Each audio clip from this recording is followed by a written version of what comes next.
ओंकारमिदसयुक्तं नित्यं ध्यायन्ति योगिनः कामदं मोक्षदं चैव ओंकाराय नमो नमः।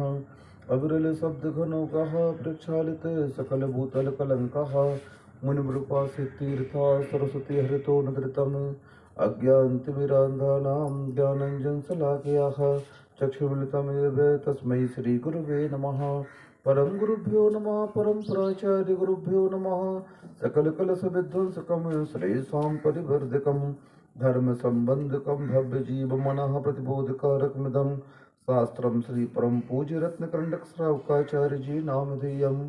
अस्य मूल ग्रंथकर्तारः श्री सर्वज्ञ देवाः तदुत्तर ग्रंथकर्तारः श्री गणधर देवाः प्रतिगणधर देवाः तेषां वचनानुसार मासाद्य श्रीमद आचार्य प्रवर श्री परम पूज्य समंत भद्र स्वामी जी देवेन विरचितम्।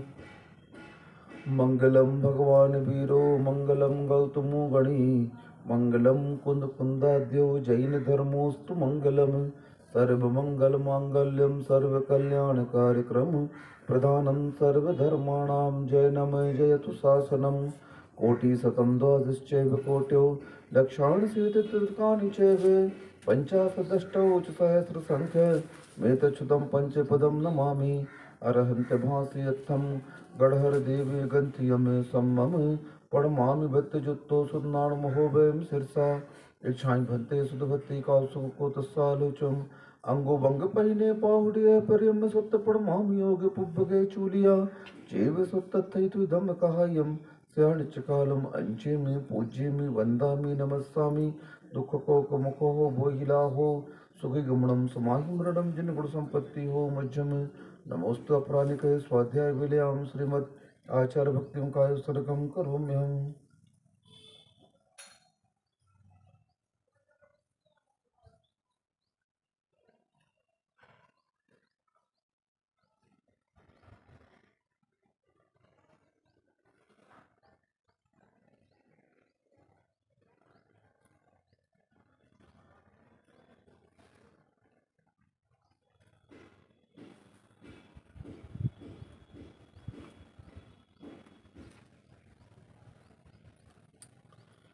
श्रुतजलदीपार्घ्येभ्यः सपरमद्विभावना पुटमतिभ्यः सुचरितपोनिधिभ्यो नमो गुरुभ्यो गुणगुरुभ्यः।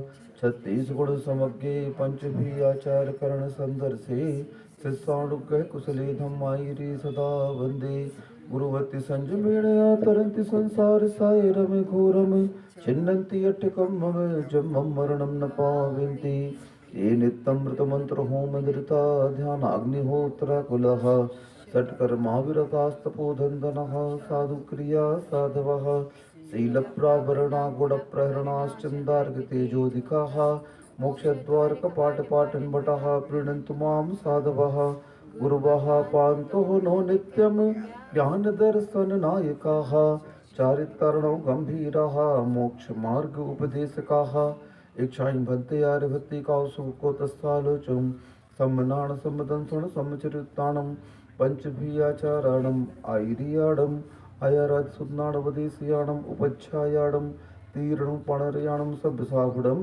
शयनचकालम् अंचेमि पूज्येमि वन्दामि नमस्सामि दुःखको मुखो हो बोहिला हो सुखी गमनम समाहि मृडम जिन गुण संपत्ति हो मज्जम।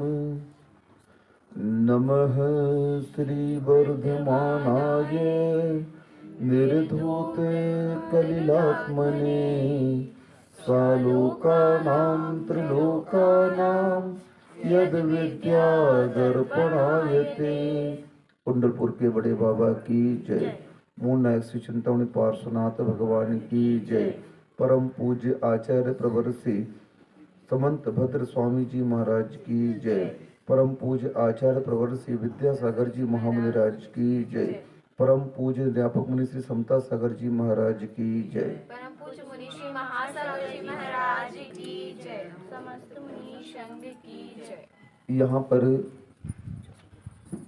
आप्त के विशेषण में वीतरागता रखी, हितोपदेश रखा और सर्वज्ञता को रखा।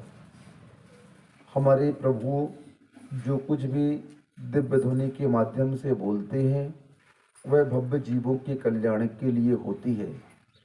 उस दिव्य ध्वनि के खिरने में उनका कोई लाभ नहीं, उनका कोई प्रयोजन नहीं, उनकी कोई इच्छा नहीं, न वे प्रशंसा चाहते हैं और न उनकी कोई आपसे आकांक्षा है, बल्कि हम ही आप लोगों के लिए संसार में भव्य जीवों को तारने के लिए वह दिव्य ध्वनि कार्यकारी होती है। इसमें लाभ भगवान का कुछ नहीं है, श्रोताओं का ही है। इसलिए इस वाणी के खिरने का जो कारण बताया है वह किसी राग और इच्छा के वशीभूत होकर के नहीं खिरती है, बल्कि भव्य जीवों के कल्याण करने के लिए खिलती है। अब सम्यक दर्शन के अधिकार का यहाँ पर वर्णन चल रहा है कि सम्यक दर्शन क्या कहलाता है। सच्चे देव शास्त्र गुरु के ऊपर श्रद्धान करना। तो आप लोगों के लिए सच्चे देव को बता दिया गया कि जो 18 दोषों से रहित होते हैं, जो सर्वज्ञ हैं, वीतरागी हैं और हितोपदेशी हैं, ये हमारे सच्चे देव कहलाते हैं। देव बहुत सारे हैं, लेकिन हमें किन देवों को मानना है? सच्चे देव को। उनके लक्षण क्या है? वीतरागता, सर्वज्ञता और हितोपदेशता। और वीतरागता सिद्ध किससे होती है? 18 दोषों से रहित होना। जिन महात्माओं में ये 18 दोष नहीं पाए जाएंगे, हम उन्हें अपना देवाधिदेव मानेंगे। अब ये व्यक्ति कौन है, मुझसे मतलब नहीं है। किस संप्रदाय का है, किस जाति का है, मुझसे मतलब नहीं है। कोई धर्म किसी जाति संप्रदाय से बंधा हुआ नहीं होता है। प्रकृति को देखो, नेचर किसी से बंधी हुई है क्या? सूर्य किसी पर्सनल संप्रदाय का है क्या? हवाएं, पानी किसी पर्सनल संप्रदाय की हैं क्या? ये सार्वभौमिक हुआ करते हैं। जो इसका लाभ ले ले ये उसके होते हैं। The same nature religion. धर्म का भी यही स्वभाव है। क्या स्वभाव है धर्म का? जो इसका लाभ ले ले धर्म उसका है। जैन धर्म किसका है? जो अपना ले उसका है। अरे हमारे यहाँ जब नारकियों को सम्यक दर्शन प्राप्त करने की योग्यता है, त्रियंचों को योग्यता है, यहाँ तक कि नीच गोत्र के जो शूद्र हैं, चांडाल आदि, उनको भी सम्यक दर्शन प्राप्त करने की योग्यता है, तो फिर जैनी तुम कैसे कह सकते हो ये जैन धर्म हमारा है? जैन धर्म किसका है? सबका है। आज वर्तमान परिस्थितियों में धर्म को सीमित दायरे में रख दिया गया है, ये मजबूरी है कुछ। लेकिन चतुर्थ काल में तीनों वर्ण के व्यक्ति, वर्ण व्यवस्था जाति को लेकर नहीं बनी थी, वर्ण व्यवस्था सामाजिक व्यवस्थाओं को लेकर बनी थी। हाँ, ये जाति तो अपन ने बना ली है बाद में, क्या कर ली है? हाँ, लेकिन वर्ण व्यवस्था कैसी थी? कार्यों को लेकर के विभाजित की गई थी कि कौन कौन कार्य कर रहा है, उस कार्य के अकॉर्डिंग, उसके अनुसार इसको ये वर्ण दे दिया गया। ये पढ़ने पढ़ाने काम करेगा, ये ब्राह्मण बन गया। ये व्यापार आदि कर रहा है, ये वैश्य बन गया। ये देश की रक्षा आदि कर रहा है, इसमें नेतृत्व की क्षमता है, ये क्षत्रिय बन गया।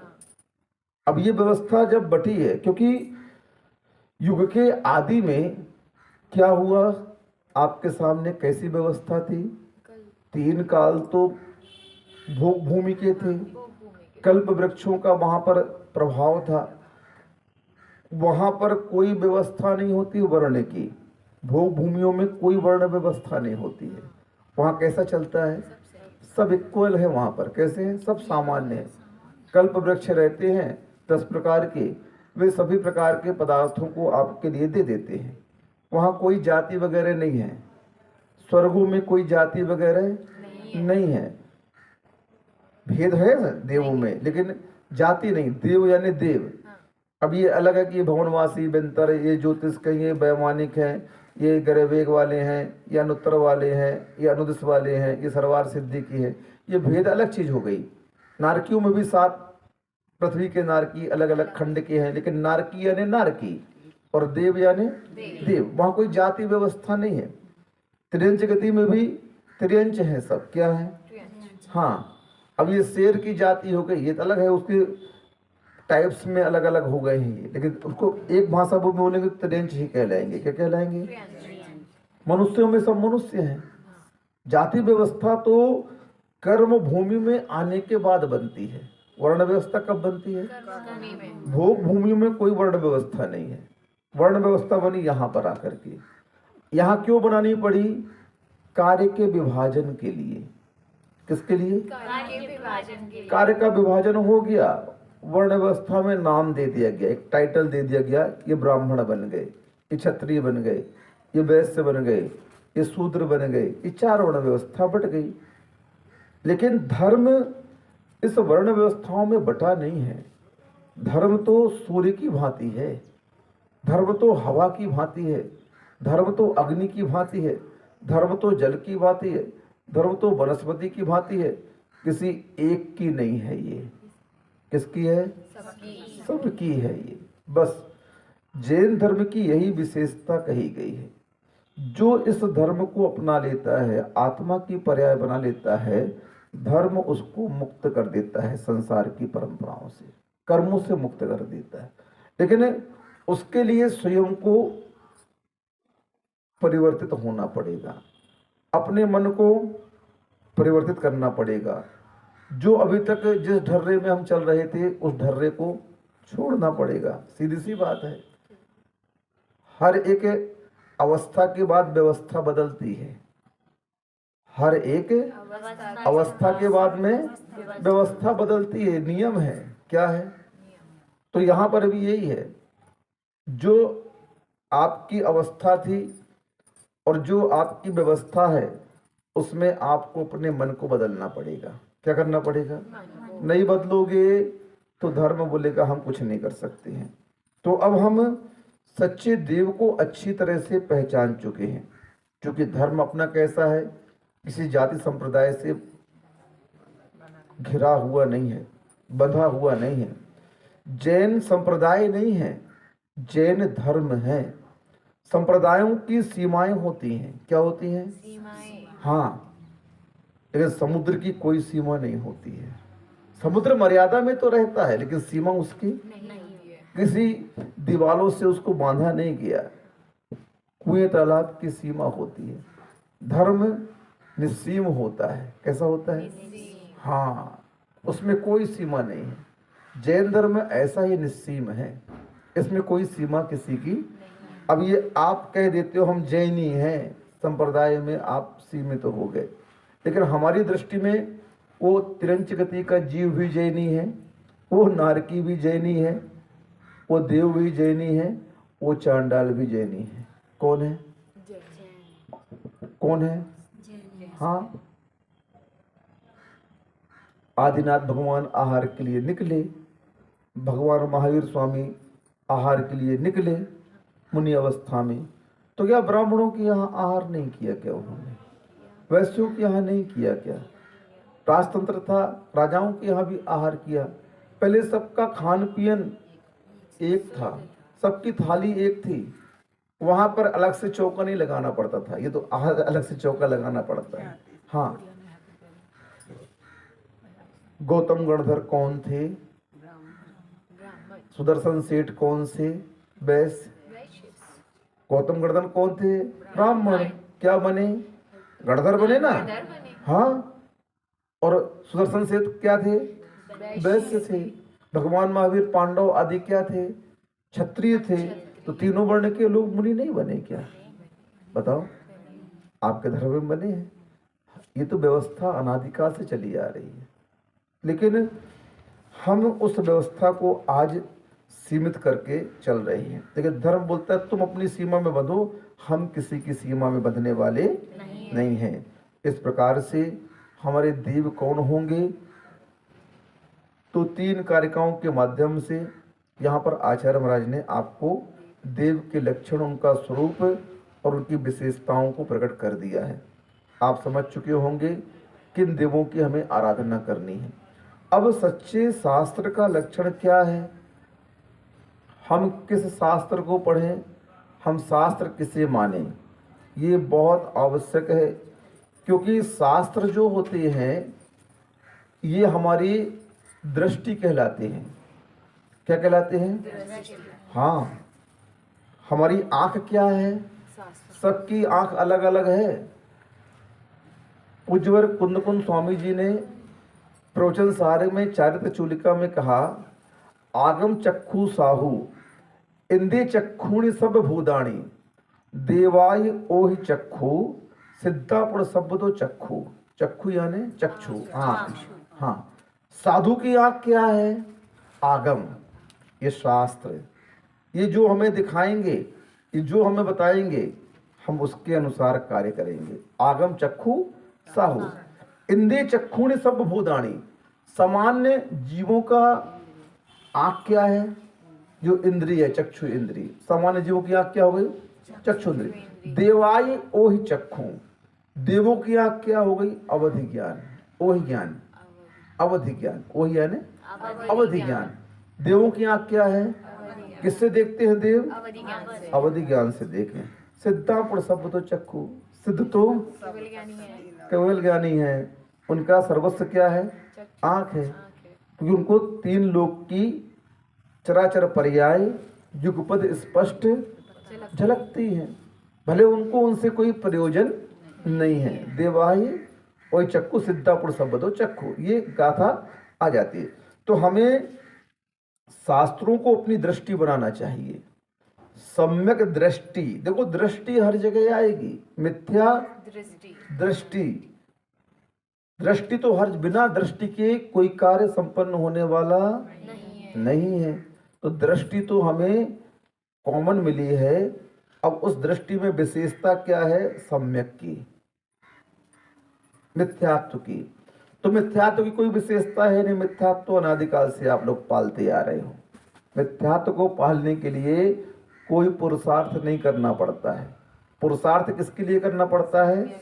सम्यक्त्व को प्राप्त करने के लिए पुरुषार्थ करना पड़ता है। अधर्म तो हम अनादिकाल से कर ही रहे हैं। अधर्म करने में कोई ज्यादा पुरुषार्थ नहीं है। पुरुषार्थ किसमें है? धर्म करने में पुरुषार्थ है। ध्यान तो हम अनादिकाल से कर रहे हैं। बिना ध्यान के कोई भी व्यक्ति रह नहीं सकता है। लेकिन आप आर्त रौद्र ध्यान में बैठे हुए हैं। मिथ्यात्व गुण स्थान में ये दो ही धर्म ध्यान होते हैं। इसके लिए कोई भी पुरुषार्थ नहीं करना पड़ता। नेचर, बाय नेचर, आत्मा का क्या है? ये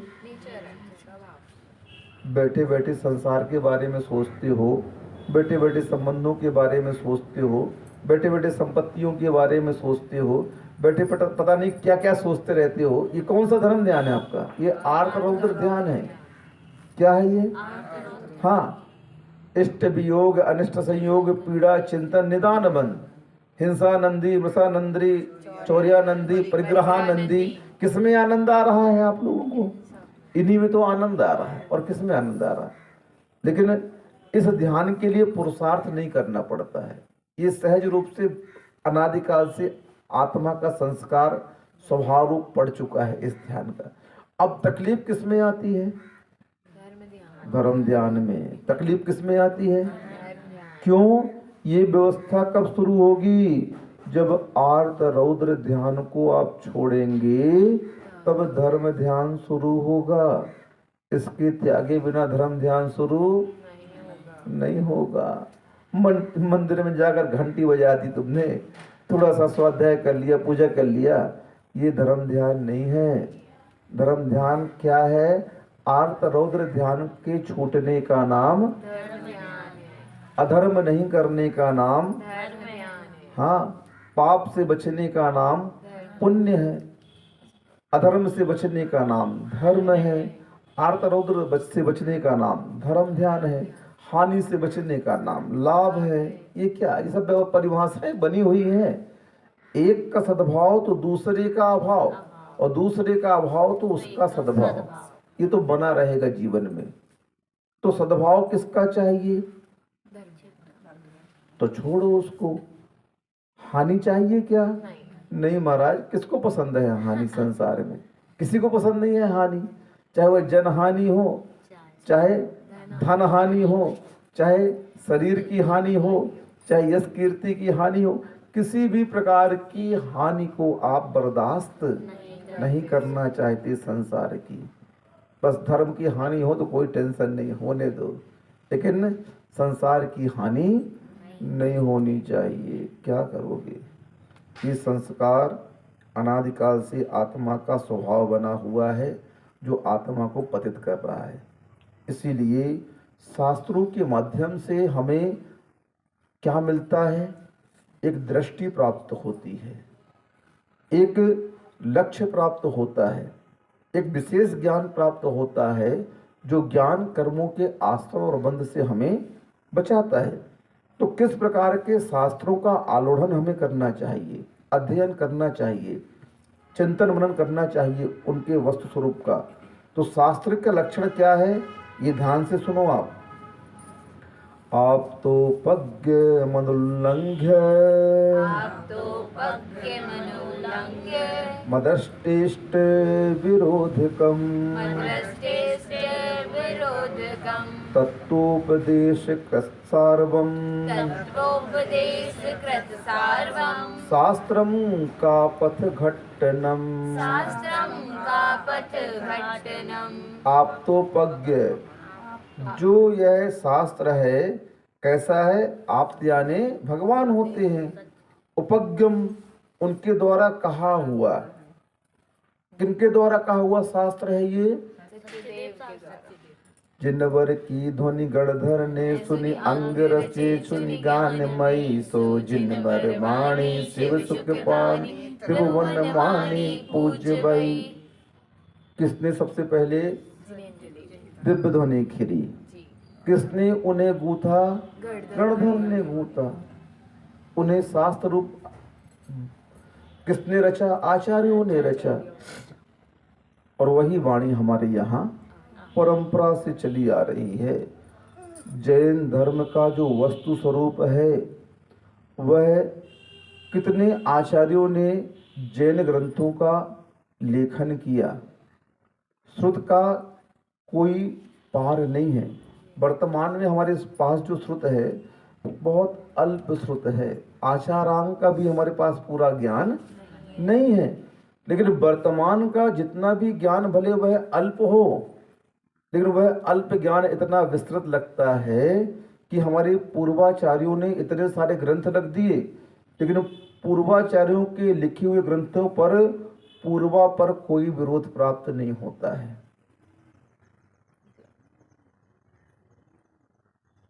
जो ग्रंथ हमारे 1000 वर्ष पहले लिखे गए, जो ग्रंथ हमारे 2000 वर्ष पहले लिखे गए, जो ग्रंथ हमारे वर्तमान के लिखे गए, उन सभी ग्रंथों में एकता दिखती है। वस्तु तत्व को लेकर के जैनाचार्यों के दृष्टि में कहीं भी भेद नजर नहीं आता है।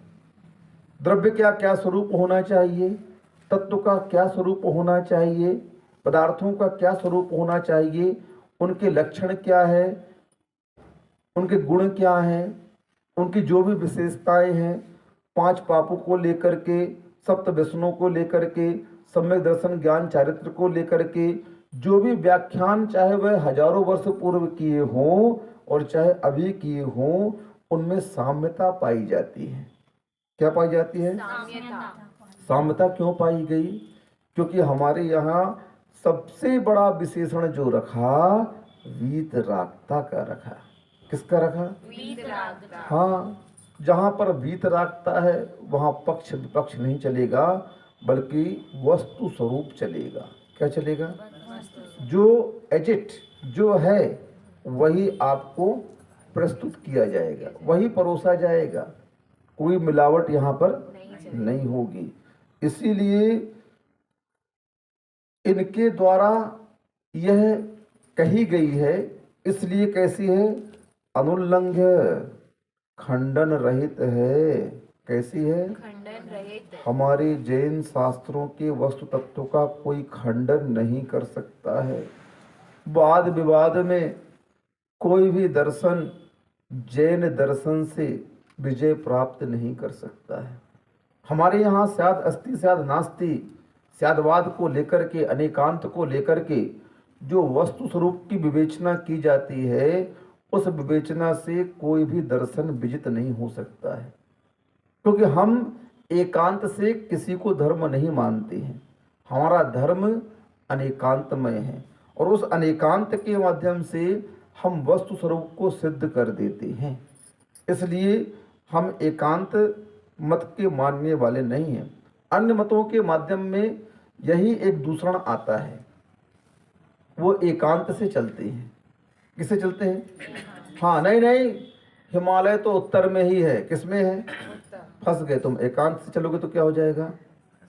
अब चाइना वाले का बोलेगा क्या? नहीं नहीं, हिमालय तो दक्षिण में है हमारे। तो जो उसके पश्चिम के देश होंगे तो वो बोलेंगे पश्चिम में हिमालय है। जो पूर्व के देश होंगे तो वह पूर्व में हिमालय है। जैन धर्म कथनचित लगा करके बात करता है।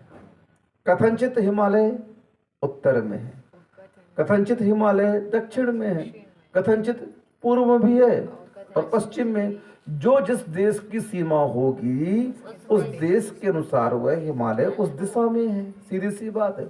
अब हमारे इस मत को कौन काट सकता है? और जिसने अगर एकांत से कह दिया नहीं हिमालय कहाँ है, तो वो तो गया काम से। ये हमारे जैन धर्म की विशेषता है, खंडन रहित अनुल्लंघ्य। कैसा है? कोई खंडन हमारे मत का नहीं कर सकता है। तुम सिर में भले ज्यादा हो जाओ, मारा कुट्टी में उतर आओ, तुम हमें मार दो, उसकी हमें चिंता नहीं है। लेकिन जब खंडन मंडन चलेगा, वाद विवाद चलेगा, न्याय से हम बात करेंगे, कोर्ट में खड़े होकर के पक्ष खड़ा करेंगे, क्योंकि न्याय से वस्तु को सिद्ध किया जाता है। किससे किया जाता है? तो पक्ष विपक्ष रखते हैं उसमें। तो हम अपना पक्ष रखेंगे, आप अपना पक्ष रखो, हम आपके पक्ष की काट करेंगे, आप हमारे पक्ष की काट करो। तो बुद्धि से हमारे धर्म को आप जीत नहीं सकते हो। हाँ, मारा कुट्टी से जरूर तुम बड़े हो सकते हो, तुम्हारे सिर ज़्यादा हैं, तुम्हारी मान्यता के लोग ज़्यादा हैं, तो तुम हमें मार सकते हो। लेकिन मारने से क्या होगा? शरीर को मारोगे, हमारे मत को नहीं मार सकते तुम।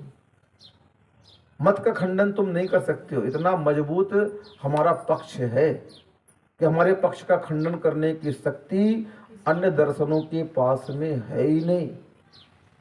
ये हमारे धर्म की विशेषता है, क्योंकि हमारा धर्म कहने वाले कौन है? सर्वज्ञ है, वीतरागी है। उनके द्वारा जो दिख रहा है वही तो कह रहे हैं। और क्या कह रहे हैं? यहाँ लुका छिपी की कोई चर्चा है ही नहीं हमारे। हाँ, खंडन रहित है। अदृष्टेष्ट विरोधकम, प्रत्यक्ष और अनुमान आदि प्रमाणों से विरोध रहित है। क्या कहा? हम प्रत्यक्ष प्रमाण दोनों के द्वारा सब सिद्ध कर देंगे। क्या कर देंगे? हमारे पास सब युक्ति है। हमारे जैनाचार्यों ने पूरे न्याय लिख दिए, बता दिए, हर कुछ हमारे यहाँ है और कोई हमसे भिड़ नहीं सकता है। बस जिनसे वाद विवाद हो रहा है उन्हें तत्व का ज्ञान होना चाहिए, उन महाराज को न्याय का ज्ञान होना चाहिए। बस उस ज्ञान के आधार पर वह अकलंक देव से वाद विवाद हुआ। बौद्धों का क्या हुआ? वाद विवाद हुआ। उन्होंने मंत्र के माध्यम से एक मटके में देवी को रख दिया। किसको रख दिया? यहाँ पर हमारे अकलंक देव अपनी बुद्धि से वाद विवाद कर रहे हैं। वहाँ पर कौन कर रहा है? विपक्ष में देवी कर रही है। अब सोच लो, एक देवी से एक सामान्य मनुष्य क्या कर रहा है? 6 महीने तक चला। कितने महीने तक चला? हार किसकी हुई? देवी को हारना पड़ा, वहाँ से भागना पड़ा। वो भी समझ गई हम कहाँ फंस गए, क्योंकि हमसे तुम जीत नहीं सकते हो, भले देव हो चाहे कोई भी हो, उससे हमें मतलब नहीं है। हमारे तीर्थंकरों की वाणी सामान्य नहीं है। तो अदृष्टेष्ट विरोधकम, प्रत्यक्ष और अनुमान आदि प्रमाणों से विरोध रहित है। तत्वोपदेश कृत, यथार्थ सातों तत्व या वह स्वरूप का उपदेश करने वाला है। कैसा है? जो 7 तत्व है उसका स्पष्ट वर्णन हमारे यहाँ कह दिया। उत्पाद व द्रव्य को लेकर के, उनकी पर्यायों को लेकर के, उनकी विशेषताओं को लेकर के, प्रत्येक द्रव्यों का, पदार्थों का और तत्वों का यथार्थ वर्णन हमारे यहाँ आ जाता है। अन्य मतों में ये तत्व आदि है ही नहीं, वो जानते ही नहीं क्या है। जब इंद्रभूत और गौतम भूत मिथ्यात्व के कारण अपने उस मिथ्या ज्ञान के मद में थे, और यहाँ पर भगवान महावीर स्वामी को केवल ज्ञान की प्राप्ति हो गई और दिव्य ध्वनि नहीं खिल रही है। क्या नहीं हो रही है? इंद्र को चिंता हो गई, उनने अवधि ज्ञान से देखा हमारे गणधर तो भी मिथ्यात्व में पड़े हुए हैं। कहाँ पड़े हुए हैं? हमारे गणधर कहाँ है? अभी मिथ्यात्व में पड़े हुए हैं। अब बोले इनको सम्यक्ति की उपलब्धि कैसे होगी? तो एक छद्मस्त भेष बना करके उनके पास पहुंचते हैं और प्रश्न करते हैं, द्रव्य क्या है, तत्व क्या है, पदार्थ क्या है, त्रैकालम षड्द्रव्यम, इस प्रकार से एक कारिका आती है। तत्वार्थ सूत्र जब पढ़ते हैं ना, उसके प्रारंभ में एक कारिका आ जाती है। तो उस कारिका को क्योंकि देव संस्कृत बोलते हैं तो संस्कृत में पूछ लेते हैं। वो सम्यक दृष्टि है, स्वधर्मेंद्र छायक सम्यक दृष्टि होता है, तो पूछता है वह।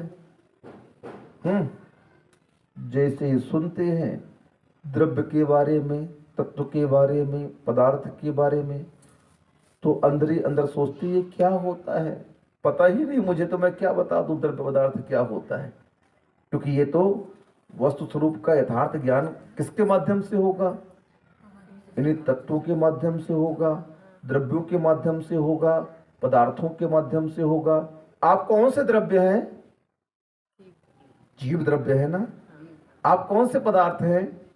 जीव पदार्थ हैं। आप कौन से तत्व हैं? जीव तत्व हैं। जीव तत्व को मोक्ष तत्व की प्राप्ति के लिए क्या करना होगा? अभी तत्व का ज्ञान नहीं है, सात तत्व का, तो हम मोक्ष की गवेषणा कैसे करेंगे? मोक्ष का पुरुषार्थ कैसे करेंगे?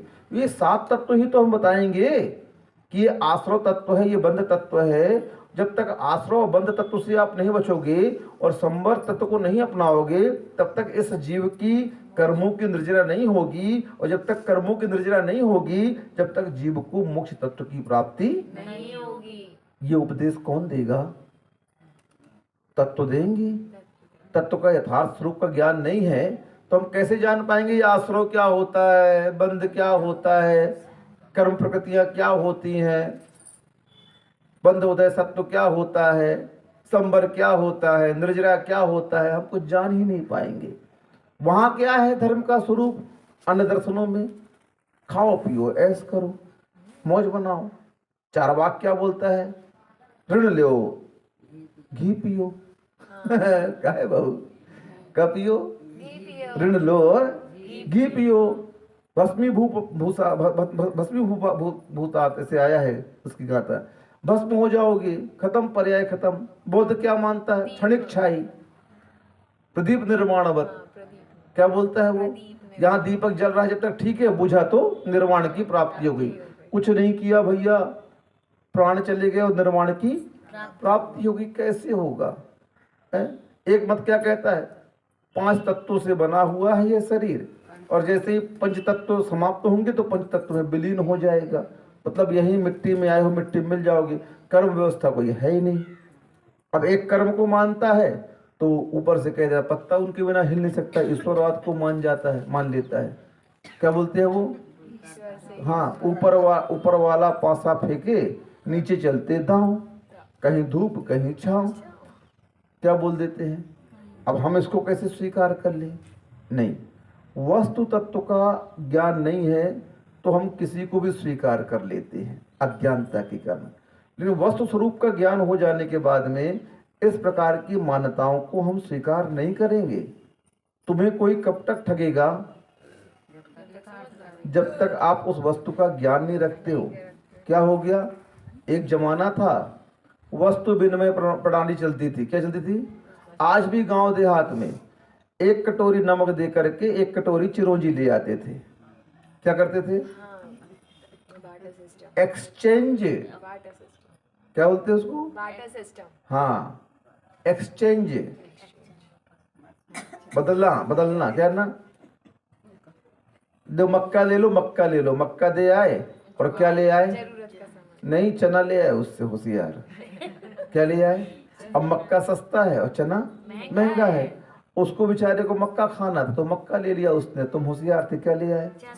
हाँ, एक काम करो, जे रख लो तेल, घी दे दो इसके बदले हमें। क्या दे दो? अरे अब इसलिए नहीं लेते हैं, वही तो हम, सुनो तो, हम इसी बात को तो सिद्ध करना चाहते हैं कि वह व्यक्ति कब तक ठगा जाएगा जब तक उसको वस्तु तत्व का ज्ञान नहीं है। हाँ, अब उसको वस्तु तत्व का ज्ञान हो गया कि 1 कटोरी नमक और 1 कटोरी चिरौंजी में कितना डिफरेंस, कितना भावों में अंतर है। और बोले 1 किलो नमक तो 5 रुपए 10 रुपए का आ जाता है और 1 किलो चिरौंजी 700 800 1000 की आती है। हाँ, तो कहाँ 10 रुपए में 1 शून्य 1 किलो नमक में, और 1 किलो चिरौंजी में 3 शून्य, 2 शून्य में 100 बनेगा बेटा, 3 शून्य में 1000 बनेगा। कितना बनेगा? हाँ, कितने शून्य होंगे? 3 शून्य होंगे। तो भाई 2 शून्य घट रहा सीधे सीधे, और शून्य घटते ही गुणित क्रम घट रहा है। कितना घट रहा है? अब उसको 1 बार ठग लिया आपने, 2 बार ठग लिया आपने, 3 बार ठग लिया आपने। लेकिन जब वह बाजार जाएगा देखेगा, अरे भैया ये नमक तो 2 रुपए किलो और चिरौंजी इतनी महंगी, ये सेठ जी तो हमारे साथ बेईमानी करते हैं। अब क्या करेगा? हम अभी सेठ जी नमक नहीं चाहिए। क्यों भैया? ले लो नमक ले लो। नहीं, अच्छा कोई बात नहीं, नमक के बदले गुड़ ले लो इतना। बोले गुड़ भी नहीं चाहिए, वो तो 10 रुपये किलो गुड़, 20 रुपए किलो आ रहा, 30 रुपए किलो आ रहा। क्या करोगे इसका? हम तो अब बाजार जा करके बेचेंगे। हम गए थे बुधवार को बाजार, हमने पता कर लिया चिरौंजी क्या भाव है। अब हम एक्सचेंज नहीं करेंगे बल्कि इसको बेच करके नगद दाम लेंगे। हो गया। अब वो आपसे ठगा नहीं जाएगा। क्यों नहीं ठगा गया? वो वस्तु स्वरूप का उसे ज्ञान हो गया। ऐसे ही आत्मा कब तक ठगी जाएगी? तब तक जब तक इस आत्मा को वस्तु स्वरूप का ज्ञान नहीं होगा, तब तक यह आत्मा अन्य मतों के द्वारा ठगी जाएगी। तुम अन्य मतों को मानते रहोगे। धर्म का जो वास्तविक स्वरूप है, यथार्थ तत्व है, जो आत्मिक ज्ञान है, उस ज्ञान से आप कभी भी परिचित नहीं हो पाओगे। लेकिन जिस दिन आपको यथार्थ का बोध हो गया, फिर क्या करोगे? क्या करोगे? आप उस कुतत्व को स्वीकार नहीं करोगे। क्यों नहीं? आज तुम क्यों स्वीकार कर रहे हो? क्योंकि आज भी तुम्हें अपनी आत्मा पर विश्वास नहीं है। इतना सब कुछ होने के बाद भी यह जीव किस व्यवस्था को स्वीकार करता है? संसार की व्यवस्था को स्वीकार कर रहे हो। किसको स्वीकार कर रहे हो? समर्थन किसका कर रहे हो तुम आज? संसार की व्यवस्था का समर्थन कर रहे हैं। संसार की बातों को, संसार की परंपराओं को स्वीकार कर रहे हैं। किसके कारण यह हो रहा है? अज्ञानता के कारण, मिथ्यात्व के कारण, वस्तु तत्व का स्वरूप नहीं जानने के कारण आज हम उसी ढर्रे में चल रहे हैं जो अनादिकाल से परंपरा आत्मा को नुकसान पहुंचा रही है। लेकिन वस्तु तत्व का यथार्थ ज्ञान हो जाएगा, आप ठगे नहीं जाओगे, फिर आप अलर्ट हो जाओगे। नहीं भैया सावधान रहो। क्यों? मुझे पता चल गया है वास्तविकता क्या है। पर्दे के पीछे कुछ और है और पर्दे के बाहर कुछ और है, और मन के अंदर कुछ और है। ये तो सब जगह छुपा छुपा है, लेकिन बीतराग धर्म कहीं नहीं छुपा। मूलाचार में बहुत अच्छी चर्चा आती है कि जैन साधु को दिगंबर क्यों रखा गया, वस्त्र क्यों नहीं दिए गए। जैन साधु को वस्त्र क्यों नहीं दिए गए, दिगंबर क्यों रखा गया?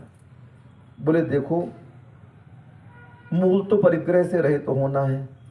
किससे रहित होना है? काम वासनाओं को जीतना है। वस्त्र अगर रहेंगे तो काम वासनाओं को छिपा लेंगे, वस्त्र रहेंगे तो परिग्रह को छिपा लेंगे, कुछ भी हम अपने जेब में रख सकते हैं। बोले रावण ने हरण किया तो किस भेष में किया था सीता का हरण? बताओ, साधु का भेष बना लिया। अब भेष क्यों बना लिया? क्योंकि साधु का वेश वस्त्र पर आधारित कर दिया था समाज ने। किसके ऊपर? ये भगवा वस्त्र पहनने वाला साधु है। क्या है? साधु का स्वरूप क्या मानते थे अन्य मतों में? जो भगवा वस्त्र पहनता है वो कौन है? साधु है। अब उस भगवा वस्त्र में क्या किया? उस वस्त्र के पीछे दुष्ट आ गया। बड़े बड़े शहरों में जब नेता लोग वोट की राजनीति को लेकर के दंगे करते हैं, करवाते हैं, पिक्चरों में देखा सुना हमने पहले जब घर में थे। तो कोई भी जाति का व्यक्ति जो उद्दंड है, जो गुंडा है, आवारा तत्व है, वह उस भेष को पहन लेता और उस भेष को पहन करके क्या करता? वो हिंदू है तो मुसलमानों को मारेगा और मुसलमान है तो हिंदुओं को मारेगा। ये क्या हो रहा है भेष को लेकर के? अरे उस बाबा ने, हिंदू बाबा ने क्या किया? ऐसा कर दिया। अरे उस मुसलमान बाबा ने ऐसा कर दिया, उसने मुसलमान का भेष बना लिया, एक ने सिख का बना लिया। क्योंकि ये भेष सबके वस्त्र को लेकर के है और कोई भी पाखंडी इस भेष में घुस सकता है और वह क्या बन सकता है? साधु बन सकता है। लेकिन हमारे भेष को कोई नहीं पकड़ सकता। वीरचर्या इसीलिए कही गई है। क्या कहा गया है? वीरचर्या क्यों है?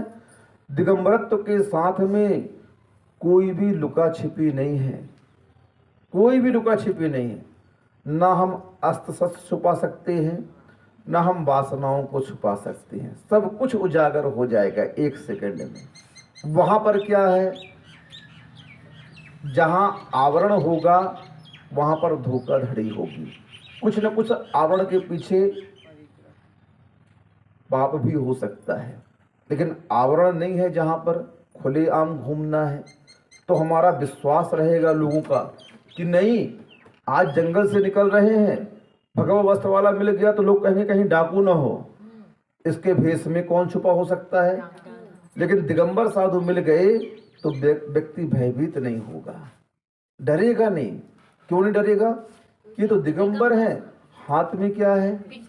पिच्छी कमंडल है। बस ये क्या मारेंगे हमें? ये मुद्रा अभय प्रदान करती है। क्या प्रदान करती है? अभय प्रदान करती है, निर्भीकता लाती है लोगों के अंदर। नहीं, ये निर्भीक रहेंगे लोग। माताएं बहनें बिल्कुल निश्चल भाव से निर्भीक होकर के निकल जाती हैं। क्यों? ये साधु हैं, वीतरागी हैं, ये कभी भी किसी का अहित नहीं कर सकते। और वीतराग धर्म अहिंसा को प्रमुख को लेकर के चलता है। हिंसा की तो यहाँ बात ही नहीं की जाती है। कुल कैसा है? पानी तक छान के पिया जाता है। तो फिर यहाँ पर मार काट की कोई बात ही नहीं, चर्चा ही नहीं है। इस प्रकार का धर्म हमारा है। तो तत्वोपदेश कृत 7 तत्वों का या वस्तु स्वरूप का यथार्थ उपदेश करने वाला है। हम उस वस्तु स्वरूप के बिना, उन तत्व ज्ञान के बिना निज स्वरूप का ज्ञान नहीं कर सकते हैं। मैं कौन हूँ, मैं कहाँ से आया हूँ, यहाँ आने का प्रयोजन क्या है। अगर उस प्रयोजन को सिद्ध नहीं कर पाया तो पुनः मैं मर कर के कहाँ जाऊँगा? ये प्रश्न कौन उठा रहा है? वस्तु स्वरूप का यथार्थ ज्ञान जिसको हो जाता है। कोहम कीर्त गुणा कृत्वा किम प्राप्त्या किम निमित्त का। मैं कौन हूँ, कहाँ से आया हूँ, क्या प्राप्त करना चाहता हूँ, वह प्राप्तव्य किस निमित्त से मुझे होगा। इस सब प्रश्न आचार्य कुंदकुंद स्वामी जी ने उठाए हैं। हाँ, और इसी प्रश्न का उत्तर बाहर नहीं खोजो, ये भी कह दिया, अंदर खोजो। सब प्रश्नों का उत्तर कहाँ छुपा हुआ है? निज के अंदर छुपा हुआ है। पूरे शास्त्र आत्मा के अंदर विद्यमान है, हमें पढ़ने की आवश्यकता नहीं है। आप देख लो, कोई भी पाप जब व्यक्ति करता है ना तो उसकी हार्ट बीट बढ़ जाती है। क्या हो जाती है? भय बढ़ जाता है, कोई देख ना ले। क्या हो जाता है मन में? पाप की परछाई जब आती है तो व्यक्ति के अंदर भय उत्पन्न हो जाता है, डरता है व्यक्ति। क्या होता है? अब क्या करूं, इसने मुझे देख लिया, अब मैं क्या करूं, कैसे बचूं? झूठे पक्ष और खड़ा करता है। एक असत्य को छुपाने के लिए, एक पाप को छुपाने के लिए 100 झूठ और 100 पाप और करने पड़ते हैं, और परिणाम क्या होता है? वह पाप और पाप का आश्रय करा करके उसके उस पाप को और जल्दी उद्घाटित कर देते हैं, और वह संसार में बदनाम हो जाता है, अपयश उसकी हो जाती है। इसीलिए जैन धर्म की सबसे बड़ी विशेषता क्या है? पाप हो गया, हाँ हो गया, छिपाओ मत, प्रायश्चित ले लो। क्या कर लो? प्रायश्चित ले लो। हो गया, कर्म के उदय से हो गया, मानते हैं हम, आपका विरोध नहीं करते हैं, धर्म कहता है, लेकिन उस पाप को पाप तो मान लो पहले। क्या कर लो? उस पाप के प्रक्षालन का जो माध्यम है प्रायश्चित, उस प्रायश्चित को स्वीकार तो कर लो, उस दंड को स्वीकार तो कर लो। जैन धर्म में यही कहा गया है। संविधान में अपराधी अपराध को स्वीकार नहीं करता, वो तो जब लिंक मिल जाती है, क्या हो जाता है? गवाह सबूत मिल जाते हैं, साक्ष्य के मिलने पर मजबूरन वह स्वीकार करता है। लेकिन धर्म के क्षेत्र में क्या है? अपने अंदर गिल्टीफाई कर, क्या करके?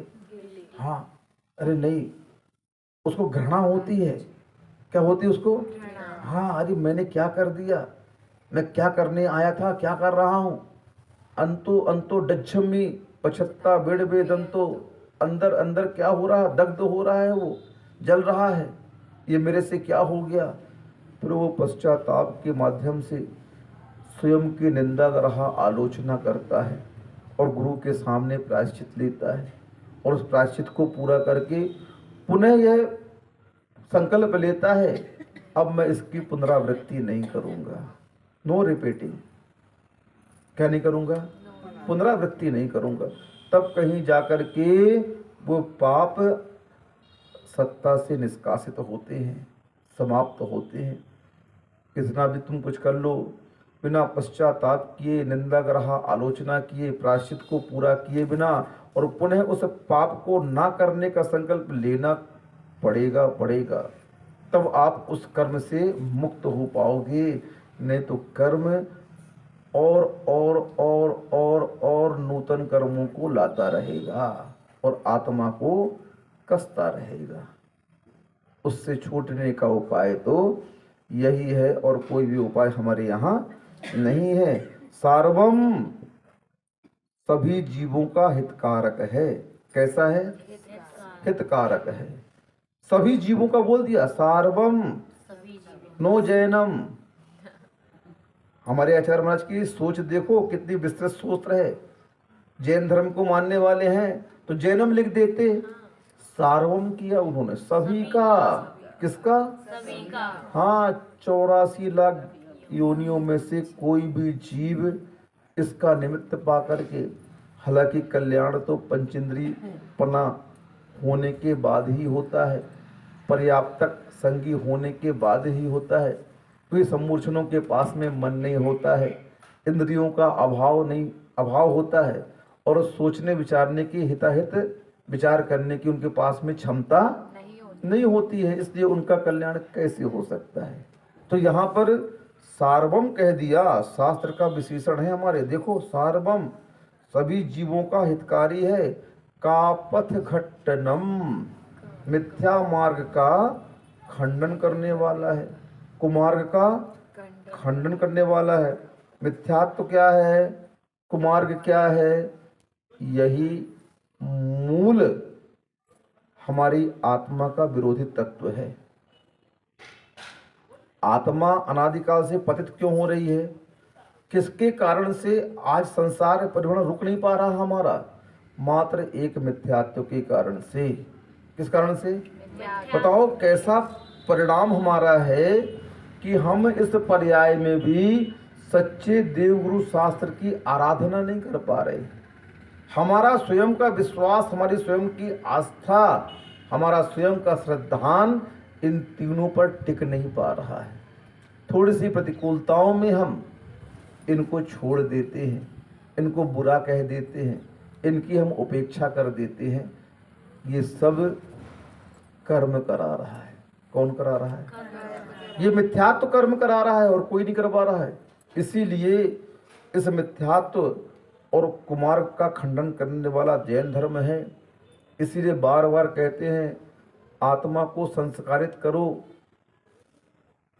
परिस्थितियों से नहीं परिणामों से डरो।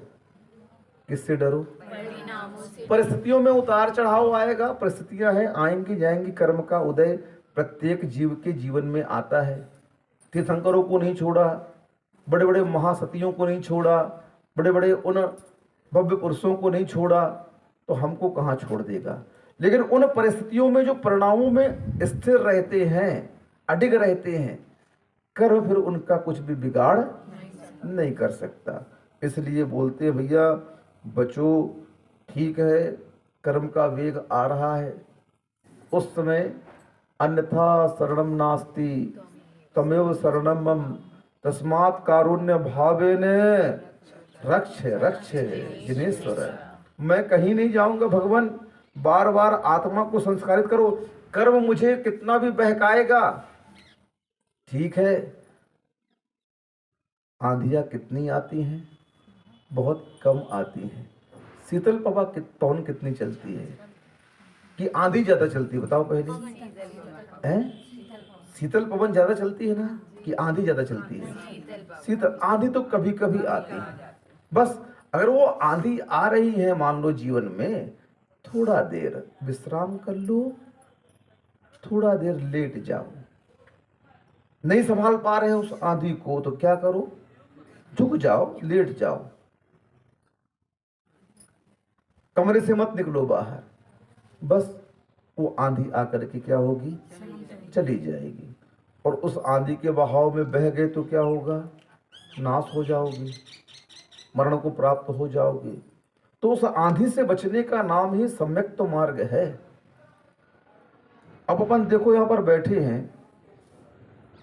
अपन बुरे कार्य कितना करते दिन भर में हैं? लेकिन उतना नहीं करते अपन बुरे कार्य। कहाँ कर रहे हो उतने बुरे कार्य?